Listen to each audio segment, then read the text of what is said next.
श्रीमद्भागवत महापुराण की जय। अथाष्टदशो अध्याय। राजा परीक्षित को संगी ऋषि का शाप। सूत जी कहते हैं, अद्भुत कर्मा भगवान श्री कृष्ण की कृपा से राजा परीक्षित अपनी माता की कोख में अश्वत्थामा के ब्रह्मास्त्र से जल जाने पर भी मरे नहीं। जिस समय ब्राह्मण के शाप से उन्हें डसने के लिए तक्षक आया, उस समय वे प्राणनाश के महान भय से भी भयभीत नहीं हुए, क्योंकि उन्होंने अपना चित्त भगवान श्री कृष्ण के चरणों में समर्पित कर रखा था।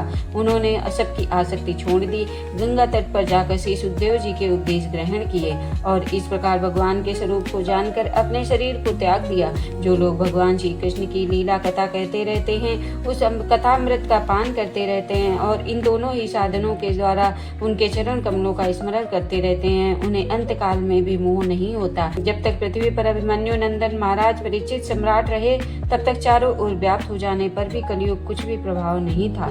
वैसे तो जिस क्षण श्री कृष्ण ने पृथ्वी का परित्याग किया, उसी समय पृथ्वी में अधर्म का मूल कारण कलयुग आ गया था। भ्रमर के समान सारग्राही सम्राट परीक्षित कलयुग से कोई द्वेष नहीं रखते थे, क्योंकि इसमें यह एक बहुत बड़ा गुण था कि पुण्य कर्म तो संकल्प मात्र से ही भलीभूत हो जाते हैं, परंतु पाप कर्म का फल शरीर से करने पर ही मिलता है, संकल्प मात्र से नहीं। ये भेड़िए के समान बालकों के प्रति शूरवीर और धीरवीर पुरुषों के लिए बड़ा धीरू है।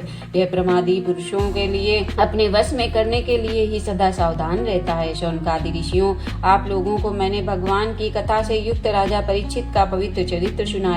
आप लोगों ने यही पूछा था कि भगवान श्री कृष्ण कीर्तन करने योग्य बहुत सी लीलाएं करते हैं, इसलिए उनके गुण और लीलाओं से संबंध रखने वाली जितनी भी कथाएं हैं, कल्याणकामी पुरुषों को उन सब का सेवन करना चाहिए।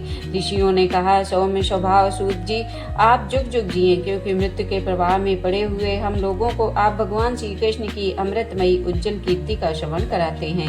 यज्ञ करते करते उसके धुएं से हम लोगों का शरीर धूमिल हो गया है, फिर भी इस कर्म का कोई विश्वास नहीं है। इधर आप तो वर्तमान में ही भगवान श्री कृष्ण चंद्र के चरण कमलों का मादक और मधुर मधु पिलाकर हमें तृप्त कर रहे हैं। भगवत प्रेमी भक्तों के लौ मात्र के सत्संग से स्वर्ग एवं मोक्ष की तुलना नहीं की जा सकती है, फिर मनुष्यों के तुच्छ भोगों की तो बात ही क्या है। ऐसा कौन रस मर्मज्ञ होगा जो महापुरुषों के एकमात्र जीवन सर्वस्व श्री कृष्ण की लीला कथाओं से तृप्त हो जाए। समस्त प्राकृत गुणों से अतीत भगवान के अचिंत अनंत कल्याण में गुणों का पार तो ब्रह्मा शंकर आदि बड़े बड़े योगेश्वर भी नहीं पा सके। विद्वान, आप भगवान को ही अपने जीवन का ध्रुवतारा मानते हैं, इसलिए आप सत्पुरुषों के एकमात्र आश्रय भगवान के उद्धार और विशुद्ध चरित्रों का हम श्रद्धालु श्रोताओं के लिए विस्तार से वर्णन कीजिए। भगवान के परम प्रेमी महाबुद्धि परीक्षित ने श्री सुखदेव जी के उपदेश किए और जिस ज्ञान से मोक्ष स्वरूप भगवान के चरण कमलों को प्राप्त किया, आप कृपा करके उसी ज्ञान और परीक्षित के परम पवित्र उपाख्यान का वर्णन कीजिए, क्योंकि उसमें कोई बात छिपकर नहीं कही गई होगी और भगवत प्रेम की अद्भुत योगानिष्ठ का निरूपण किया गया होगा। उसमें पद पद पर भगवान श्री कृष्ण की लीलाओं का वर्णन हुआ होगा। भगवान के प्यारे भक्तों को वैसा प्रसंग सुनने में बड़ा रस मिलता है। सूत जी कहते हैं, अहो, विलोम जाति में उत्पन्न होने पर भी महात्माओं की सेवा करने के कारण आज हमारा जन्म सफल हो गया, क्योंकि महापुरुषों के साथ बातचीत करने मात्र से ही नीच कुल में उत्पन्न होने की मनोव्यथा शीघ्र ही मिट जाती है। फिर उन लोगों की तो बात ही क्या है जो सत्पुरुषों के एकमात्र आश्रय भगवान का नाम लेते हैं। भगवान की शक्ति अनंत है, वे स्वयं अनंत हैं। वास्तव में उनके गुणों की अनंतता के कारण ही उन्हें अनंत कहा गया है। भगवान के गुणों की क्षमता भी जब कोई नहीं कर सकता, तब उनसे बढ़कर कोई हो ही कैसे सकता है।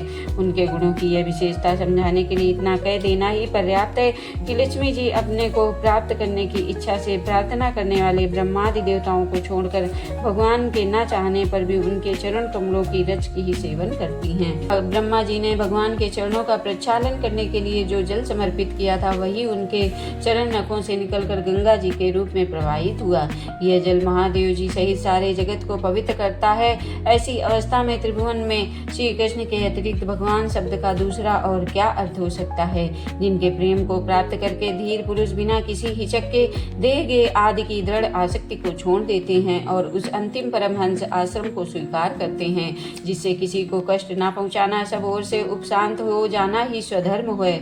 सूर्य के समान प्रकाशमान महात्माओं, आप लोगों ने मुझसे जो कुछ पूछा है वह मैं अपनी समझ के अनुसार बताता हूँ।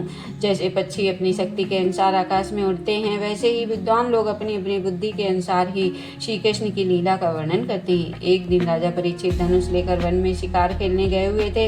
हरिणों के पीछे दौड़ते दौड़ते वे थक गए और उन्हें बड़े जोर की भूख और प्यास लगी। जब कहीं उन्हें कोई जलाशय नहीं मिला तब वे पास के ही एक ऋषि के आश्रम में घुस गए। उन्होंने देखा कि वहां आंखें बंद करके शांत भाव से एक मुनि आसन पर बैठे हैं। इंद्रिय, प्राण, मन और बुद्धि के निरुद्ध हो जाने से वे संसार से ऊपर उठ गए थे। जागृत, स्वप्न, सुषुप्त तीनों अवस्थाओं से रहित निर्विकार ब्रह्म रूप तुरीय पद में स्थिर थे। उनका शरीर बिखरी हुई जटाओं से और कृष्ण मृग चर्म से ढका हुआ था। राजा परीक्षित ने ऐसी ही अवस्था में उनसे जल मांगा, क्योंकि प्यास से उनका गला सूखा जा रहा था। जब राजा को वहां बैठने के लिए तिनके का आसन भी न मिला, किसी ने उन्हें भूमि पर भी बैठने को ना कहा। अर्ध और आदत भरी मीठी बातें तो कहाँ से मिलती। तब अपने को अपमानित सा मानकर वे क्रोध के वश में हो गए। सौनक जी, वे भूख प्यास से छटपटा रहे थे, इसलिए एकाएक उन्हें ब्राह्मण के प्रति ईर्ष्या और क्रोध आ गया। उनके जीवन में इस प्रकार का यह पहला ही अवसर था। वहां से लौटते समय उन्होंने क्रोध व धनुष की नोक से एक मरा हुआ सांप उठाकर ऋषि के गले में डाल दिया। अपनी राजधानी में चले आए। उनके मन में यह बात आई कि इन्होंने जो अपने नेत्र बंद कर रखे हैं, सो क्या वास्तव में इन्होंने अपनी सारी इंद्रियों का निरोध कर लिया है, अथवा इन राजाओं से हमारा क्या प्रयोजन है। यो सोचकर उन्होंने झूठ मूठ समाधि का ढोंग रच रखा था। उन समीक मुनि का पुत्र बड़ा तेजस्वी था। वह दूसरे ऋषिकुमारों के पास साथ खेल ही रहा था। जब उस बालक ने सुना कि राजा ने मेरे पिता के साथ दुर्व्यवहार किया है, तब वह इस प्रकार कहने लगा, हे नरपति, कहलाने वाले लोग उच्चिष्ट भोजी कौओं के समान सन्न मुसन्न होकर कितना अन्याय करने लगे हैं। ब्राह्मणों के दास होकर भी ये दरवाजे पर पहरा देने वाले कुत्ते के समान अपने स्वामी का ही तिरस्कार करते हैं। ब्राह्मणों ने क्षत्रियों को अपना द्वारपाल बनाया है, उन्हें द्वार पर रहकर रक्षा करने के लिए कहा है। घर में घुसकर स्वामी के बर्तनों में खाना का उसे अधिकार नहीं है। अतएव उन्मार्गगामियों के शासक भगवान श्री कृष्ण के परम धाम पधार जाने पर इन मर्यादा तोड़ने वालों को मैं आज दंड देता हूँ। मेरा तपोबल देखो। अपने साथी बालकों से इस प्रकार कहकर क्रोध में लाल लाल आंखें वाले उस ऋषिकुमार ने कौशिकी नदी के जल से आचमन करके अपने वाणी रूपी वज्र का प्रयोग किया। कुलांगार परीक्षित ने मेरे पिता का अपमान करके मर्यादा का उल्लंघन किया है, इसलिए मेरी प्रेरणा से आज के 7वें दिन उन्हें तक्षक सर्प डस लेगा। इसके बाद वह बालक अपने आश्रम आया और पिता के गले से सांप देखकर उसे बड़ा दुख हुआ और वह ढाल मारकर रोने लगा। विप्रवर शौनक जी, समीक मुनि ने अपने पुत्र का रोना चिल्लाना सुनकर धीरे धीरे अपनी आंखें खोली और देखा कि उनके गले में एक मरा सांप पड़ा है। उसे फेंक कर उन्होंने अपने पुत्र से पूछा, तुम क्यों रो रहे हो? किसने तुम्हारा अपकार किया है? उनके इस प्रकार पूछने पर बालक ने सारा हाल कह दिया। ब्रह्मर्षि समीक ने राजा के साप की बात सुनकर अपने पुत्र का अभिनंदन नहीं किया। उनकी दृष्टि में परीक्षित साप के योग्य नहीं थे। उन्होंने कहा, ओ मूर्ख बालक, तूने बहुत बड़ा पाप किया है। खेद है कि उनकी थोड़ी सी गलती के लिए तूने उनको इतना बड़ा दंड दिया। तेरी बुद्धि अभी कच्ची है। तुझे भगवत स्वरूप राजा को साधारण मनुष्यों की समाज नहीं समझना चाहिए, क्योंकि राजा के दुष्य तेज से सुरक्षित और निर्भर रहकर ही प्रजा अपना कल्याण संपादन करती है।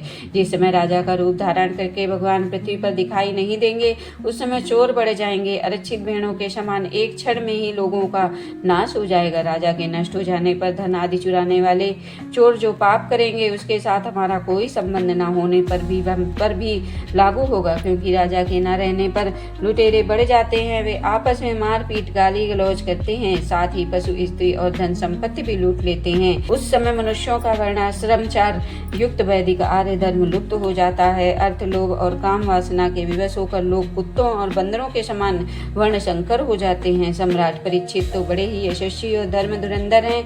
उन्होंने बहुत से अश्वमेध यज्ञ किए हैं और वे भगवान के परम प्यारे भक्त हैं। वे ही राजर्षि भूमि प्यासे व्याकुल होकर हमारे आश्रम पर आए थे। वे शाप के योग्य कदापि नहीं है। इस नासमझ बालक ने अपने निष्पाप सेवक राजा का अपराध किया है। सर्वात्मा भगवान कृपा करके इसे क्षमा करें। भगवान के भक्तों में भी बदला लेने की शक्ति होती है, परंतु वे दूसरों के द्वारा किए हुए अपमान, धोखेबाजी, गाली गलौज, आक्षेप और मारपीट का कोई बदला नहीं लेते। महामुनि समीक को पुत्र के अपराध अपराध पर बड़ा पश्चाताप हुआ। राजा परीक्षित ने जो उनका अपमान किया था उस पर तो उन्होंने ध्यान ही नहीं दिया। महात्माओं का स्वभाव ही ऐसा होता है कि जगत में जब दूसरे लोग उन्हें सुख दुख आदि द्वंद्वों में डाल देते हैं तब भी वे प्रायः हर्षित या व्यथित नहीं होते, क्योंकि आत्मा का स्वरूप तो गुणों से सर्वथा परे है। इति श्रीमद्भागवते महापुराणे पारमहंस्या साहित्यायां प्रथम स्कंदे विप्रशापोलंबन नामाष्टदशो अध्याय समाप्त। बोलो श्री कृष्ण भगवान की जय।